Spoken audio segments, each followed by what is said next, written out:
বাংলা ভাষাকে যদি মায়ের ভাষা বলতে হয় তাহলে ইনকিলাব জিন্দাবাদ বলা চলবে না।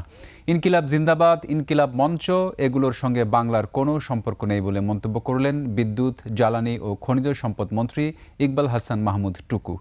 শনিবার সকালে সিরাজগঞ্জের শিল্পকলা একাডেমিতে শহীদ দিবস ও আন্তর্জাতিক মাতৃভাষা দিবস উপলক্ষে আলোচনা সভায় এ কথা বলেন তিনি।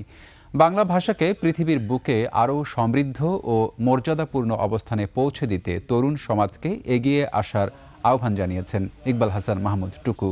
২১-এর চেতনা ধারণ করে নতুন প্রজন্মকে সাহিত্য, সংস্কৃতি ও প্রযুক্তির বিভিন্ন ক্ষেত্রে বাংলার ব্যবহার বাড়াতে হবে। একই সাথে শিক্ষা প্রতিষ্ঠানগুলোতে ভাষা গবেষণা ও সৃজনশীল লেখালেখির পরিবেশ গড়ে তোলার আহ্বানও জানান তিনি। বাংলাকে যদি ধারণ করতে হয়, বাংলাকে যদি আমার মায়ের ভাষা বলতে হয়, তাহলে ইনকিলাব জিন্দাবাদ চলবে না। ইনকিলাব মন্ত্র, তারপরে কি তরিকি মন্ত্র, সব মন্ত্র হয়ে গেছে, যেটা বাংলার সাথে কোনো সম্পর্ক নাই।